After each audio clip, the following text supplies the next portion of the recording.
for today. Ayan, medyo makulimlim siya pero sana lumabas masihanging araw, ganun. Ayan.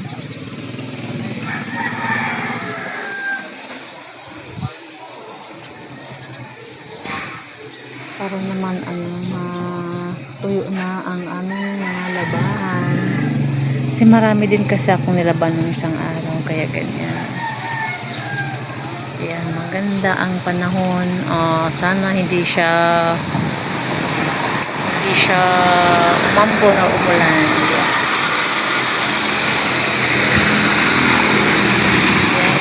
Ayan, medyo mahangin, ganun.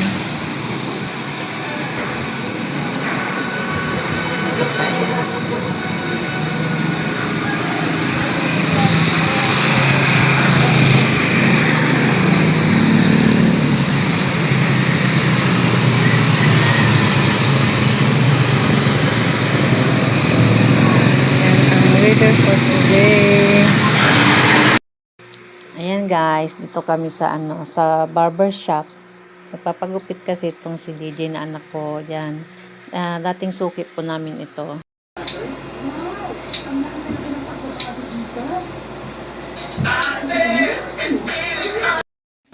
Ayan, ginugupitan na po si DJ dito kasi wala naman po silang customer. Siguro kaalis lang, and then parang na siya, medyo malapit nang matapos po ang kanyang paggugupit.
Tapos na si DJ.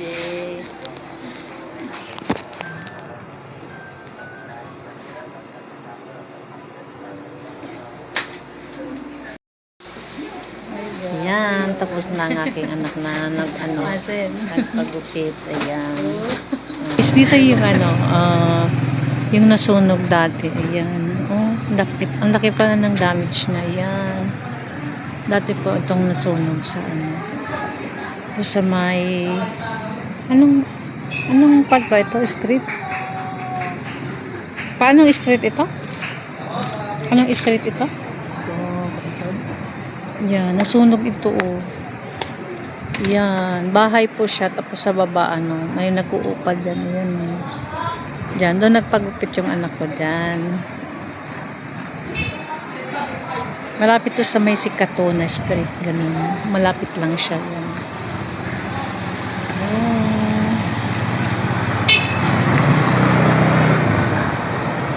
Pala na dun sa tuktok niya yan,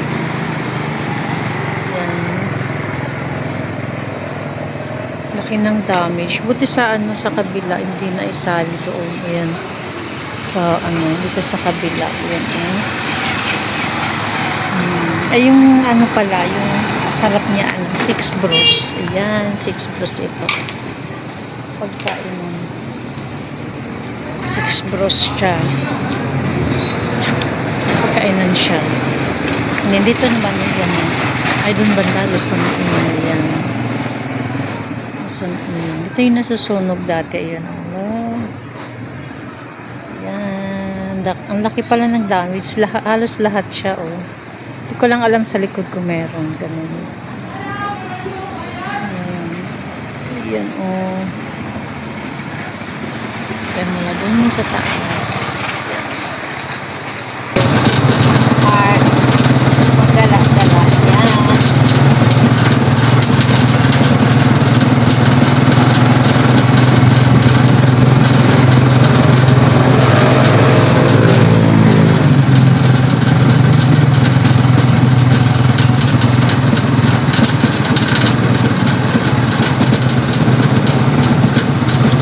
Piling simbahan.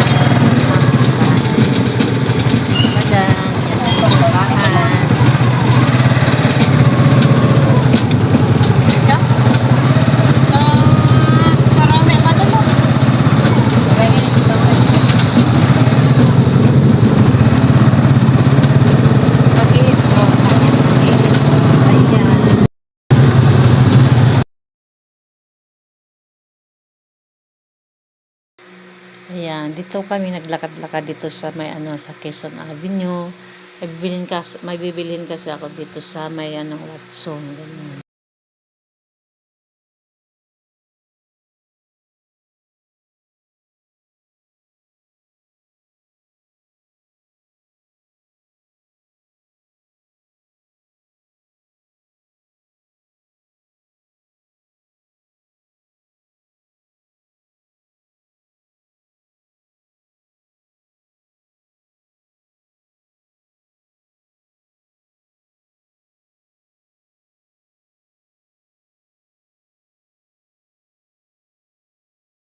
Idol lang pala, guys.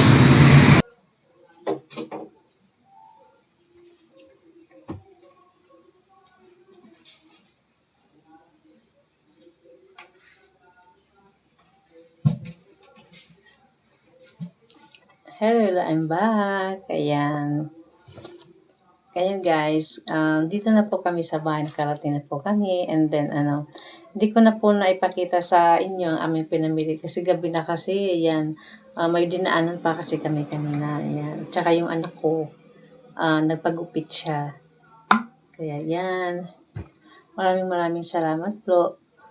Please like and subscribe to my YouTube channel. Thank you po. Ayan. Yan po guys.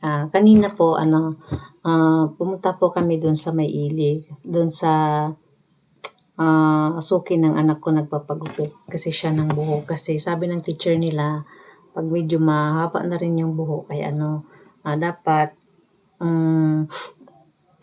dapat magpagupit na rin. Kaya, dapat nung nakaraang nakaraang linggo, magpapagupit yung anak ko. Pero lakas kasi yung ulan, kaya sabi ng asawa ko, sa susunod na lang. Kaya nung wala naman silang pasok na kanina ay dapat nagpagupit siya. Kaya yung iba na yung look na ngayon ng anak ko. Natakot din siya kasi sabi niya, Mama, dapat daw magpagupit daw kasi para yun ang sabi ng teacher, ganon. Kaya yun, doon kami sa suki niya na parating nagugupit. Mula nung maliit pa talaga yung anak ko, si DJ ay doon na talaga siya nagpapagupit, ganun. Magaling din yung nagugupit doon ng kanyang buhok, ganun. Pati yung papa niya, doon din nagugupit, ganun. Nagpapagupit siya. Medyo mahaba na rin kasi. Ang bilis nga humaba ng buhok ng anak ko. Tawag nito, wala pa yatang 1 month. Bilis talaga humaba.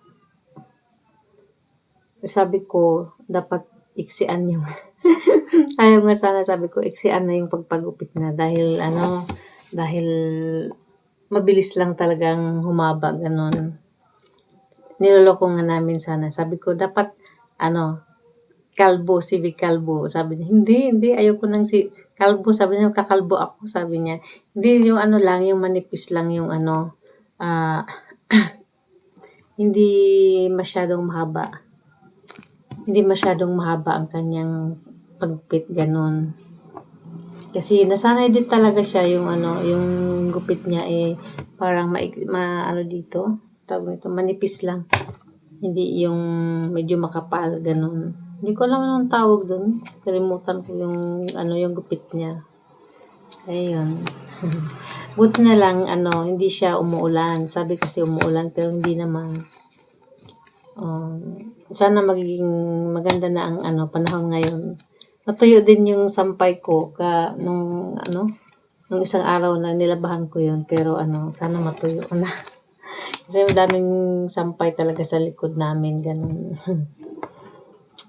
Sana uminit na, umaraw, ganun.